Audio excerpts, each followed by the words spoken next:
एक समय की बात है। एक गांव में सफेद साड़ी वाली चुड़ैल का आतंक था।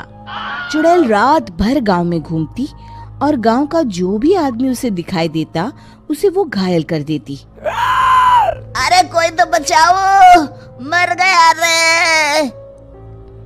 एक रात हरिया अपने खेत से अपने घर लौट रहा था कि तभी अचानक उसके सामने चुड़ैल आ जाती है।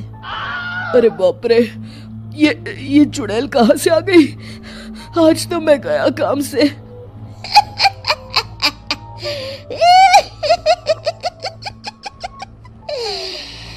आज मुझे मेरा शिकार मिल गया। अरे चुड़ैल दीदी, मुझे छोड़ दो। जैसे ही चुड़ैल हरिया की तरफ बढ़ती है, हरिया वहाँ से भाग जाता है और अपने घर के दरवाजे पे पहुँचता है।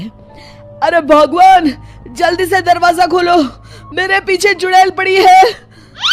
हरिया की पत्नी जल्दी से दरवाजा खोल देती है।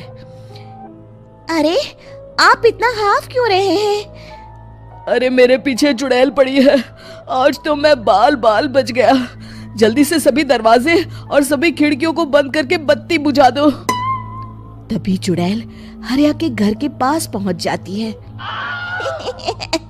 अरे वो आदमी कहाँ गायब हो गया? मैं भी देखती हूँ आखिर कब तक बचेगा। मैं अपने शिकार को इतनी आसानी से नहीं छोड़ती। इतना कहकर चुड़ैल वहाँ से चली जाती है।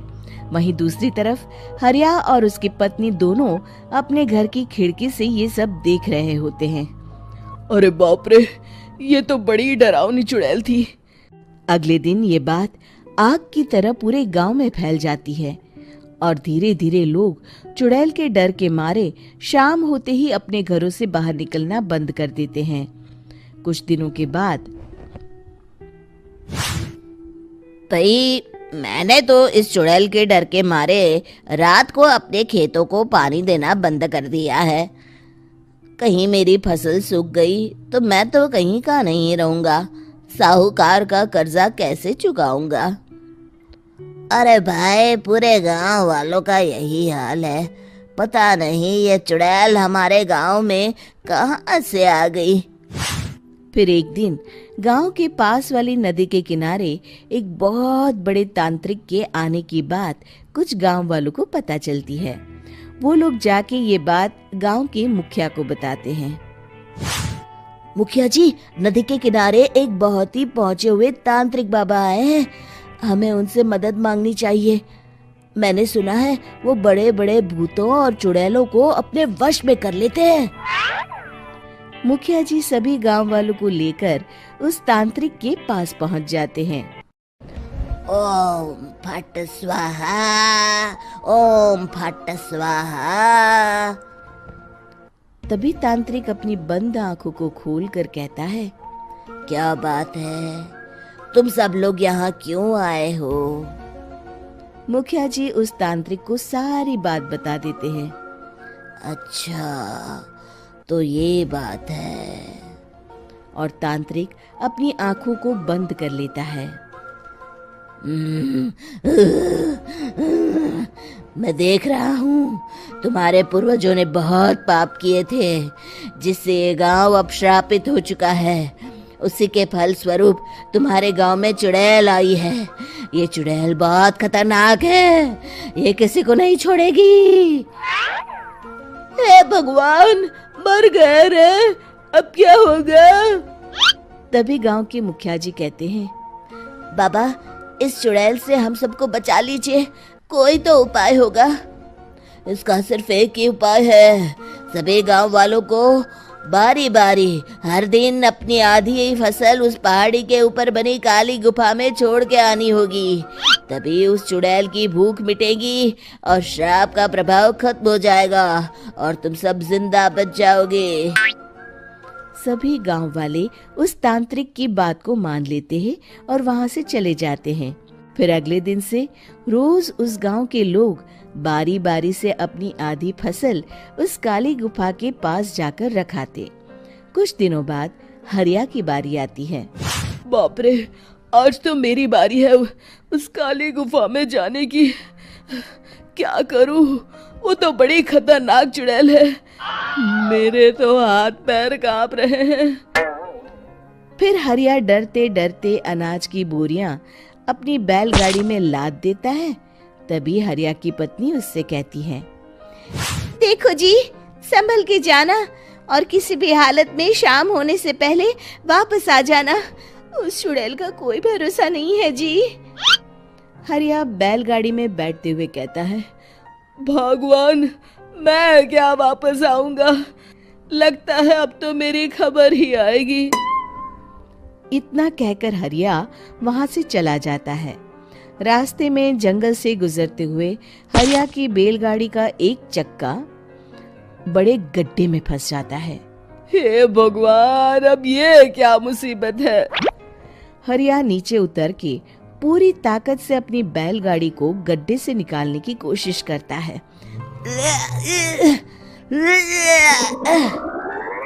बहुत देर मेहनत करने के बाद हरिया की बैलगाड़ी उस गड्ढे से बाहर निकल जाती है। हे भगवान, अब तो शाम होने वाली है। आज तो मैं गया काम से। जैसे तैसे हरिया काली गुफा में पहुंच जाता है। अरे मर गया रे, यहाँ तो चारों तरफ डरावना माहौल है। मैंने यहाँ आने में बहुत देर कर दी, कहीं चुड़ैल नाराज ना हो जाए।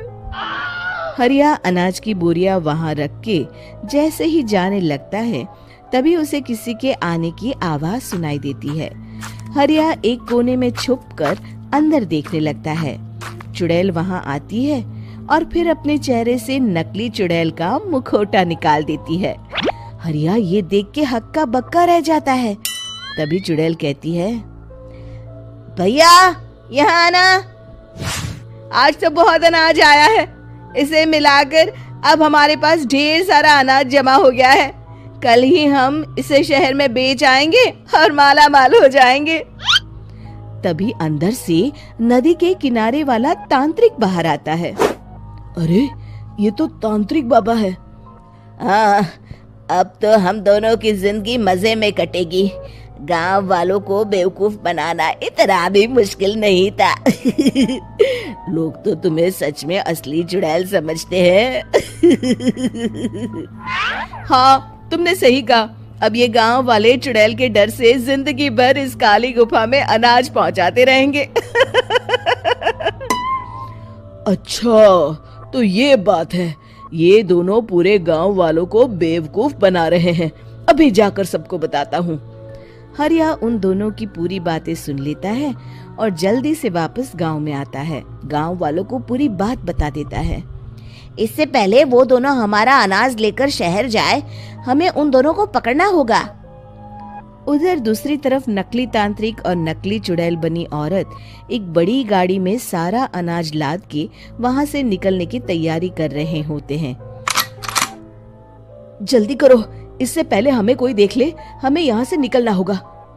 और तभी वो दोनों देखते हैं कि सामने से सभी गांव वाले अपने अपने हाथों में मशाल लेके आ रहे हैं। दोनों बुरी तरह डर जाते हैं। रुक जाओ, तुम दोनों का भांडा फूट चुका है। अरे मर गए रे, ये गांव वाले कहाँ से आ गए? तुमने क्या सोचा इतनी आसानी से यहाँ से निकल जाओगे? ये अनाज हमने अपने खून पसीने से दिन रात खेतों में मेहनत करके उगाया है। दोनों मुखिया जी के पैरों में गिर जाते हैं। हमें माफ कर दीजिए, हम दोनों एक नंबर के कामचोर हैं। बिना मेहनत किए पैसे कमाना चाहते थे। हाँ, अब हम आगे से मेहनत मजदूरी करके पैसे कमाएंगे। हमें कुछ मत करना, हमें छोड़ दीजिए।